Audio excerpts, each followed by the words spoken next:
Hello, hello, hello, everybody. I just woke up. So the main point of this video is, I guess, how I kind of start my shift. And I want to be able to have you all experience some of the things that I experienced specifically in order.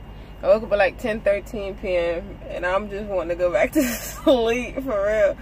Because I noticed, and this has always been like this, if I sleep for too long throughout any time, if I'm at home, if I'm anywhere asleep, if I sleep for too long, consistently throughout those hours, I'm gonna wake up with a headache. And I don't know, when your alarm, for some strange reason, when your alarm is about to go off and you're about to wake up, that's when you really start to fall asleep. And I can't stand it, but it be happening. So we're gonna do something, one of my favorite loads. I can't remember whether I've been at this facility, but I think I have, honestly, and I want y'all to experience it or exhibit literally what goes on. So I'm gonna wake up, we're gonna start the truck. And then after we start it, we're gonna end up, after we start it, we're going to do our pre-trip. And once we do our pre-trip, we're gonna head out. We out here in Ellis, where we at? Ellis, Kansas. And so we out here and people sleep. So that's the main point of this clip. I don't have too long to drive to where I need to get to, but man, I do want to say I did get my quad con fixed, and how they fixed it, I think it was like a week and a half ago, or maybe a week ago. I don't know, they just replaced the screen. The screen was like damaged to where if you try to input certain information by like using a keyboard, it wouldn't work. So they just replaced the screen for me, and I was very, very thankful. I got it fixed at a Thermo King. Yes. After my pre-trip, I started to head out, and I definitely want to say that the showering, it does help wake you up. Like, I love taking my showers in the morning, but sometimes I need to like stretch it out just a little bit, because if I took my shower tonight at like 8:30 at night, I've been up. I've been ready, I've been good to go. But sometimes once you park for the day, depending on how your body is feeling, you need to hop in the shower and like alleviate some stress. For real. So now we're gonna go pick up this, now we're gonna go do a drop and hook. And before I go a little further, I want to spend, I know I said specifically I wasn't going to do any ride-alongs, but this is important to this video. For real. I try my best not to become reliant or dependent on caffeine all the time, because honestly, you just need an adequate amount of rest.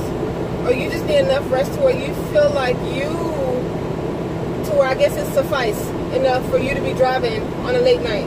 Because once you're drinking coffee or them Starbucks drinks or them energy drinks all the time consistently, your body becomes immune to it.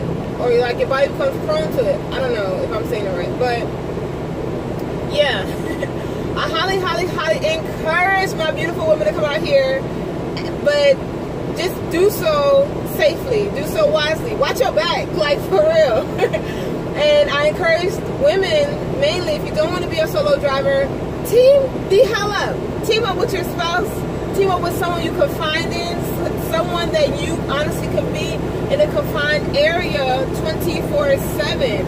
You don't just want to team up with your homegirl, your homeboy, and I don't know. Certain things happen. Because teaming up, it helps. Like the truck is constantly moving, but it only helps if it's done with the right person. Only do so in terms of driving if you feel comfortable enough. Getting your CDL, honestly, anybody can do it if they don't have any like physical ailments or mental challenges that they face.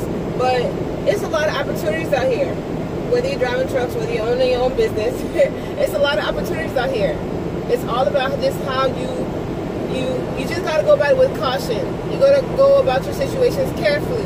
But I highly encourage mainly women, but men too, yes. But it's possible. It's definitely possible. It's just you gotta be careful about your surroundings and your environment of where you're driving at. Now, where I'm gonna go pick up at, or where I'm dropping off at, I'm dropping and hooking to another trailer. And I'm really, really excited because I'm not waiting for nobody. As somebody had commented, dropping and hooking is dropping and booking. You sitting there and then you're on to your next load assignment. And when I was at the truck stop doing my break, I contacted my driver manager to get my pre-plan set up for me because that was beneficial for me. I don't feel like I need to go to that distribution center and wait on a pre-plan. For what? Like, if I know that I don't have nothing assigned to me already, which is going to be a possibility, call who you need to call to get your pre-plan, man. I'm so serious.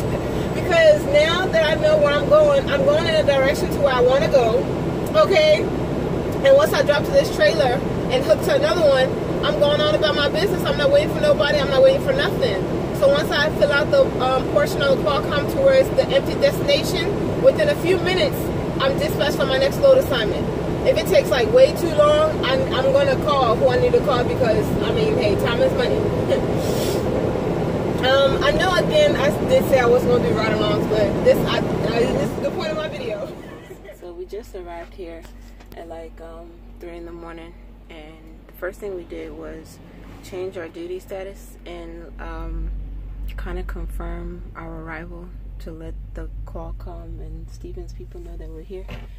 So I'm gonna get my bills and my license and walk inside to this lovely lady person so we can sign in. Hopefully it's kind of smooth, but I think it's gonna be smooth.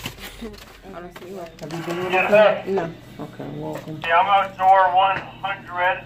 You want to go to channel 2? Yeah.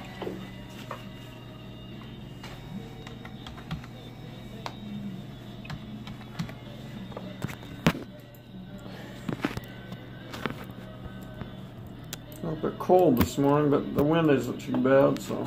No, it's not. That's the good part. I don't think it's unbearable. Yeah, not too bad. You're not too busy tonight? Oh, it's going to get real busy here in about a few minutes. Yeah, you got here right before the rush. That's great. Yep. Yep. Yep. These lovely people. Yes. The good Lord came through with a good space. I'm telling you, some of the best places and locations and facilities are the ones right off the highway. For real. They really are. Now we waiting. It's these two ladies in here. They don't really look like they're doing anything, but hey, what do I know? So once they sign off on their paperwork, I let them know what trailer I picked up. And once I'm done with that, they give me a copy of the bills with their signatures or whatever, and I roll on to the next load assignment. Legit. So I go meet up with the guard person. He checks out the trailer, make sure the trailer's empty or whatever, and on to the next.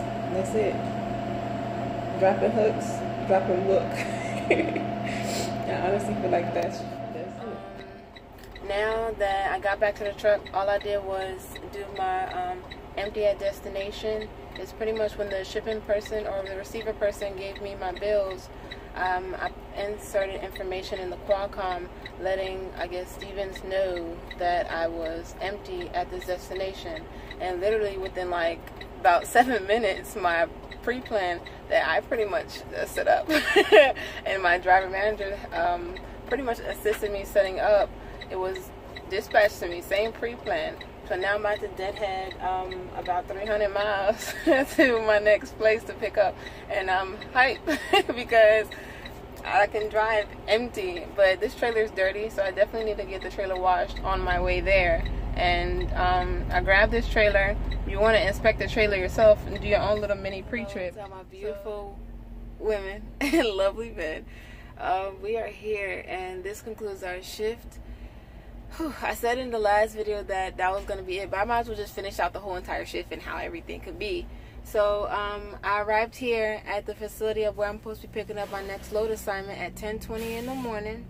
And I left the last facility around 3:35, 4:45 a.m. And we pushed on through. I ended up pushing straight through because once I received my bills from the receiver at the last place, I entered the information of what I needed to enter into the Qualcomm, and within minutes I was dispatched on my next assignment, which I already knew where I was heading to, so it wasn't a surprise, and we pushed straight on through. And as I'm driving, eventually, either while I'm there at the previous spot, or like, I guess kind of sort of along the way, I'm gonna end up calling who I need to call at my next pickup. Like, hey, so this is such and such. Can I please get the information on this load status or whatever the case may be? So you end up giving them the pickup number. They check the status for you, and this woman says, "Sweetie, we're just waiting on a trailer to get here." I'm like, what the I said, damn. And then when I get here, what you don't want to hear, like, it's been a breeze. This whole entire trip has been a breeze. So I was like, this is going to work in my favor. Hell no. So I get here, and they got hella trailers. But the thing is, I don't know whether these trailers out here are associated with other load assignments. Like, I don't know what the story is, but they have hella trailers.